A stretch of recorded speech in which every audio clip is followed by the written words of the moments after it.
Let's talk about the eagles for a minute, because the mother eagle, after sitting on the eggs, protecting it with her life until they hatch, and going out and swimming and attacking prey and bringing back food until they grow, then turns around, the same beak that fed them and the same body that warms them, takes them out to cliffs and throws them over the edge. It is not that she has turned against her children, but she knows that they will never find their wings in safety. The eaglet learns to fly by confronting its scary place. Expand yourself. Take yourself out your comfort zone. If you stay in your comfort zone, that's where you will fail. Success is not a comfortable procedure. So you got to get comfortable being uncomfortable if you ever want to be successful. You got to get real doggish. You got to get downright funky if you want to make it. All of you have extraordinary capabilities. You have to decide if you are willing to do the things to put you in that category. Rich people don't sleep 8 hours a day. That's a third of your life. You cannot be sleep 8 hours a day. You can't live in LA and wake up at 8 o'clock in the morning. It's 11 o'clock on the East Coast. The stock market been open 2 hours. They already making decisions about your life, and your ass was sleep. The Bible says, he who loves to sleep and the folding of hands, poverty will set upon you like a thief in the night. I'm gonna ask you one question, I'm gonna go. How many of you in here know somebody who loves to sleep? Let me ask you something. Ain't they Poe? A guy came up to me today and said, man, look, I just want to be comfortable. I don't need all the stuff you need, Grant. I don't need all the money. I don't need the boat. I don't need the big place in the sky. Dude, I just want to be comfortable. And I looked at him and said, come on, man. Come on. You know that's not true. Was there a time in your life when you didn't need to be comfortable? Where you weren't seeking comfort? Where you were seeking greater heights? Look, I just want to be comfortable is one of those dumb things that's holding back hundreds of millions of people called the middle class. Hey, just be comfortable. You know what that got you? A job that doesn't pay enough, not enough money to retire on, just comfortable. Some people never will have much. They're too cautious. This is called the timid approach to life. I used to say, what if this happens? It's called the language of the poor. Then I'll tell you what changed my whole life when I finally discovered it's all risky. Getting married is risky. Having children is risky. Investing your money is risky. It's all risky. If you think trying is risky, wait till they hand you the bill for not trying. I'll tell you how risky life is. You're not going to get out alive. The Englishman says, well, if that's the way it's going to work out, let's give it a go. Right, that's what it's for. Give it a go. Somebody says, yeah, but I'm looking for safety and security. Fine, then huddle in a corner.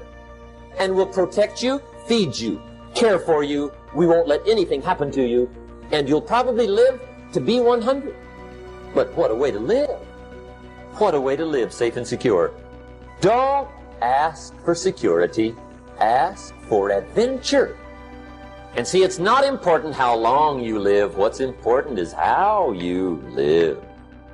The people that are really successful, they're not looking for comfort. They're looking for excitement. They're looking for potential. Give up this old idea, I just want to be comfortable. Quit lying to yourself. You know you seek more than comfort. You are different. You are uncommon. You have an uncommon desire to control your own future. One great American said, I choose not to be a common man. It's my right to be uncommon if I can. I seek opportunity, not security. I do not wish to be a kept citizen, humbled and dulled by having the state look after me. I want to take the calculated risk, to dream and to build, to fail and to succeed. I refuse to live from hand to mouth. I prefer the challenges of life to the guaranteed existence. The thrill of fulfillment to the still calm of utopia. I will never cower before any master nor bend to any threat. It's my heritage to stand erect, proud and unafraid, to face the world boldly and say, This I have done. An uncommon desire to control your destiny. Give yourselves a round of applause. I was an executive with a nice salary. Everything was on track. And on Monday, the president of the company wanted to have a quick meeting with me, which wasn't unusual since he was my boss. But the meeting turned out to be even more brief than expected. He fired me. And while I could go on in vivid detail about how I felt, what I did to my self-esteem, my finances, and so on, what I now realize is while that event created the greatest amount of discomfort I had ever felt, the departure from my ordered life, that forever changed it for the better. You see, friends, what makes you comfortable can ruin you. And only in a state of discomfort can you continually grow. Pretty quickly, I became motivated to start a new journey. And after a couple of years of work with my new team, we had this epiphany on how to illustrate and apply the science of discomfort and growth. We called the concept the growth rings. You see, what dictates the size of a goldfish is its environment. The environments in which you work, live, and play. They're all a proverbial fishbowl that dictates your growth. So the first growth ring represents a low-performing, low-growth environment called stagnation. To imagine an environment such as this, think no further than our state and federal governments. Now, the antithesis of stagnation is chaos, also low growth and low performing. We see chaos occur at times in business mergers, natural disasters. Chaos is having zero predictability or control over inputs and outcomes. Next to stagnation is the most desirable environment, order. Order is knowing that what you do or what is happening in your environment leads to a predictable outcome. But comfort is also what makes order so dangerous. That anytime you continually do something or even think about something the same way, you'll eventually stop growing. So before your order continues to limit the way you think and act, remember what I said earlier. Growth only occurs in a state of discomfort. When you feel discomfort hit, that means you've entered the complexity ring. Complexity is nothing more than changed order.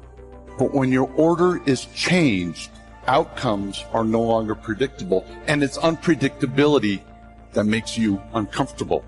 And I know seeking discomfort sounds odd, and not many people do it, but you have to learn to embrace it because it's the only environment where sustained or exponential growth can occur. To weave high growth complexity, there are three primary ways it can be triggered. Complexity trigger number one is it can be forced upon you. And when this happens, how much you grow depends on how you respond to it. Complexity trigger number two, someone can help you get there. This is the role of parents, teachers, and bosses, because left on their own, people will consciously select the comfort of order. And they then need to be pushed into complexity in order to continue growing.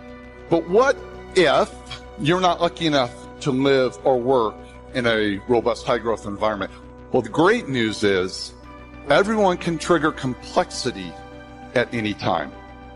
So complexity trigger number three, trigger it yourself. Dr. Serene Jones summarizes this concept very eloquently. She said, the constant facade of order hides the wilderness that is craving to seep out and teach us that life wasn't created to be what we think it is. Beyond words, we must experience the wilderness to be taught what cannot be otherwise known. So friends, it's not the discomfort of losing a job, but it's order you should fear the most, because it is a threat. It's not the complexity triggering individuals or events you should fear the most, but it's your own willingness to accept or seek discomfort that will dictate the growth of not just you, but our entire world. God never created a single soul without giving them a gift. That's the God that created you. He's a very smart God. Here's the cold thing. When he made you, he put the gift inside.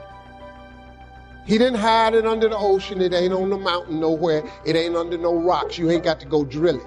God put what you needed inside of you at birth. All of you have a gift.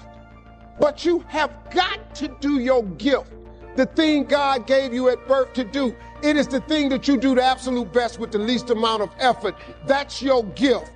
Anything else you doing, you wasting your time. Do you hear me? You wasting your time. If when the alarm clock goes off in the morning and it makes you sick every morning that alarm go off, it's because you ain't doing your gift. You're going against what God created you to be. Next, keep a journal. Shelf said, Mr. Rohn, not only be a student, but the good ideas that you develop from the books. Keep a separate journal. Write all this stuff down. Here's what he said. Don't trust your memory. If you're serious about becoming wealthy and powerful and sophisticated and healthy, influential, cultured, unique, keep a journal. Don't trust your memory. If you listen to something valuable, write it down. If you come across something important, write it down. Write it down. Now, I used to take notes on pieces of paper and torn off corners and backs of old envelopes and restaurant placemats and long sheets and narrow sheets and little sheets and pieces thrown in a drawer. Found out, best way, keep a journal. I've been keeping these journals now since age 25. It makes up a valuable part of my own learning, and it's a valuable part of my library. My own journals now form a good portion of my own library. Stuff. I'm trying to get kids to do like I do, be a buyer of empty books. Kids find it interesting I'd buy an empty book, especially at my status in life. What did I pay for this week? $26. Kids say, $26 for an empty book? Why would you do that? Well, the reason I paid $26 is to me, to see if I can't find something worth $26 to put in here. And I'm telling you, all my journals are private. But if you got a hold of one of my journals, you wouldn't have to look very far until you would say, this is worth more than $26. I must admit, if you got a glimpse of Mr. Rohn's journals, you'd have to say he is a serious student. Not just committed to his craft, but committed to life, committed to skills, committed to learning, to see what I can do with seed and soil and sunshine and rain and miracle and possibilities and turn it into equities of life and treasure, family relationships, enterprise, sales, management, gifts galore, everything you want, all available, especially in America. I'm asking you, keep a journal. I call it one of the 3 treasures to leave behind. Let me give you that. One of the 3 treasures to leave behind. Number 1 is your pictures. Take a lot of pictures. Did you ever look back? Right? 2 or 3 generations, just a handful of photographs way back there. Wouldn't it be something if there was album after album, thousands of pictures to help tell the story? A picture's worth 1,000 words. Don't be lazy in capturing the event. How long does it take to capture the event? A fraction of a second. How long does it take to miss the event? A fraction of a second. Errors in judgment or disciplines. Take lots of pictures. Help tell the story. Click, click. Got it. Click, click. Got it. I go to Taiwan to lecture. Taipei, Taiwan. Grand Hotel. Neat place to do a weekend seminar. I got 1,000 students. Guess how many cameras? 1,000 cameras. They all bring their cameras. They wouldn't miss the event, take pictures. Takes me more time to take pictures than it does to do the lectures. Here's my new American friend. Here's my new American friend. Click, click, save it. Got it. 1,000 words, each one. What a scenario. Don't miss the pictures. When you're gone, one of the things to leave behind, the treasure in picture as well as in words. Next, your library. The library that you gathered, that taught you, that instructed you, that helped you to defend your ideals, that helped you to develop a philosophy, that helped you to become wealthy and powerful and healthy and sophisticated and unique.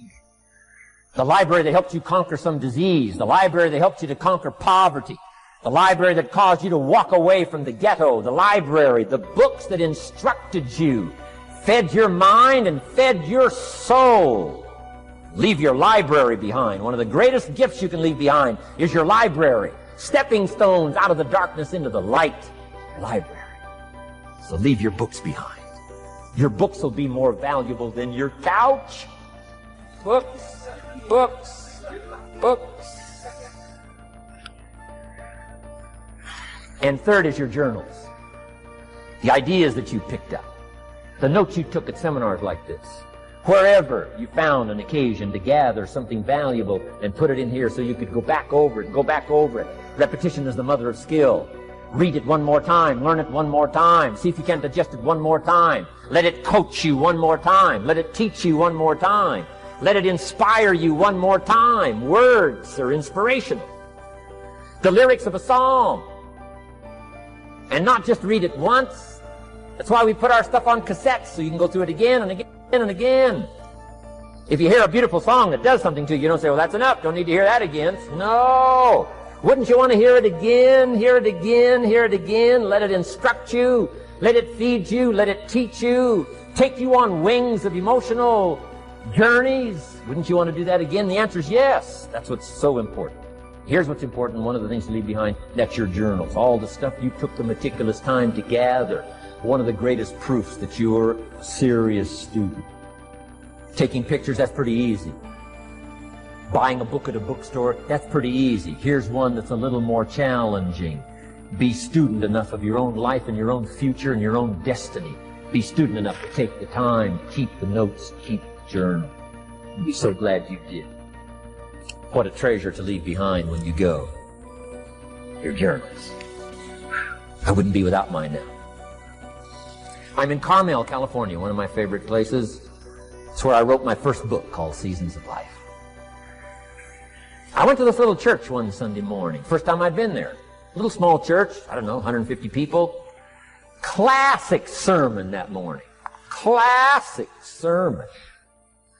One of the best I've ever heard in all of my life. I happened to be there. And I had my journal. While this sermon is going on, I can't believe it was so precise, it was so unique, it was so powerful. And I've got my journal, and I'm taking notes.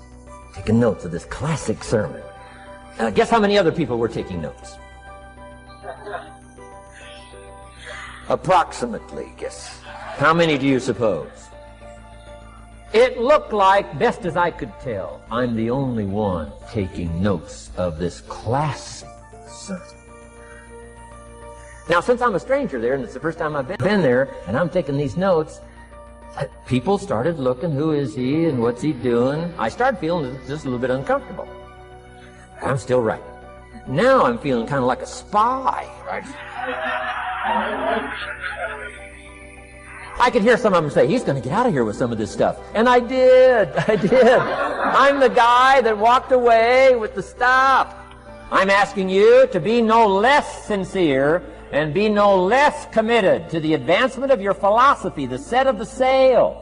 Talk about have your best year ever this year, and then get ready for next year, your very best year ever, and they'll start being the best year after year. If you'll commit yourself to some of this simple stuff called personal development, start with a walk around the block. Start with the refinement of your philosophy.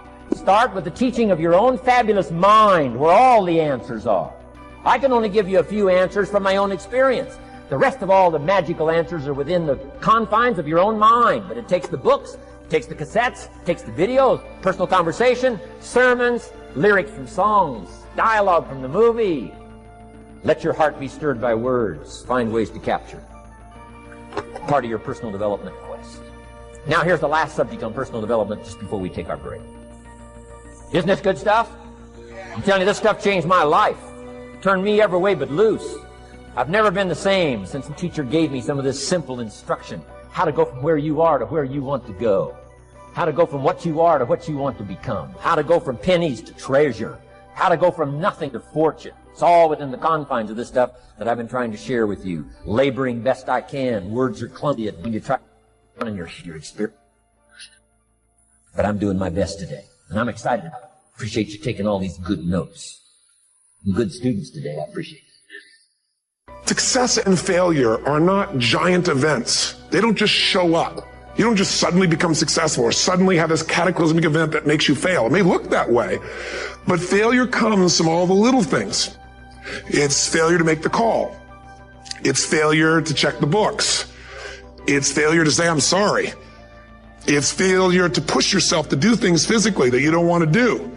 And all those little failures day after day come together until one day some cataclysmic event happens and you blame that. That event happened because you missed all the little stuff. Do you agree with me? And success, by the way, is not some overnight event. It's all these little things. Success is having a vision. Success is making it compelling. Success is really seeing it and feeling it every day with strong enough reasons. Success is feeling the sense that I'm here to grow and I'm here to give something to the world more than just myself. All the little stuff. That's where success comes from. In business, it comes from delivering more than anybody could imagine. All those little things add up. People go, wow, that's who I want to do business with. It's true in any area of your life. I read a minimum of 2 books a week. The average American reads only 1 book a year. If you decide that area that you love, that you are going to master that particular area, in this era of accelerated change, overwhelming complexity, and tremendous competition, as you begin to develop and expand your skills and your talents and your vision of yourself, you will always be in control of your destiny. And that's why you are here.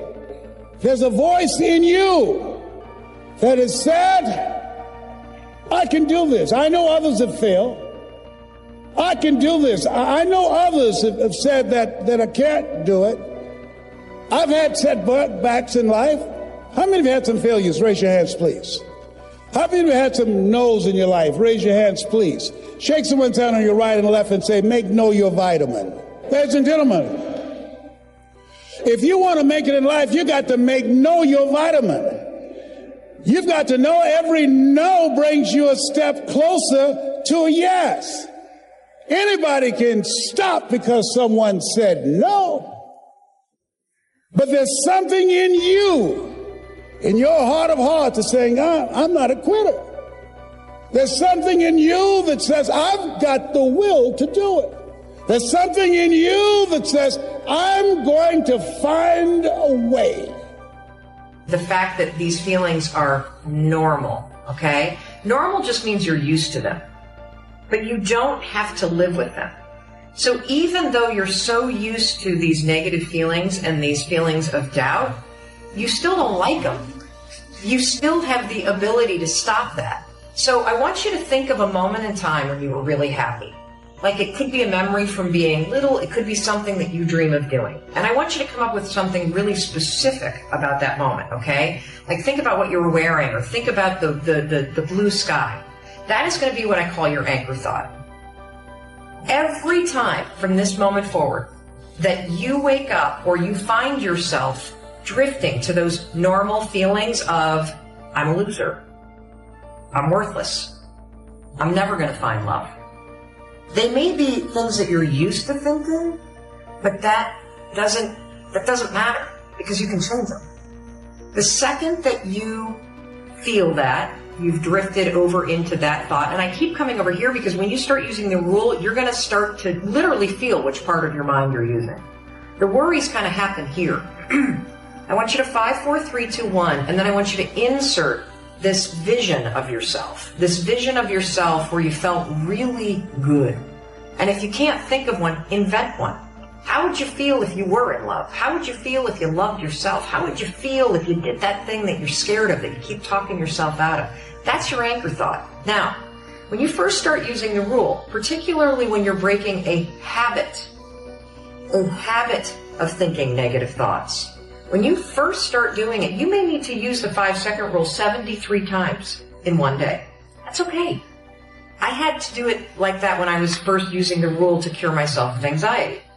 When I would start to worry about anything, I'd start to worry about, my kids, or I'd start to worry about money, and I'd feel my thoughts drift, and then I'd start to feel my heart race. I would stabilize my thoughts, 5, 4, 3, 2, 1. I'd activate my prefrontal cortex, lower the worries, on the other side, and then I would start to think about something that actually made me feel really calm or excited.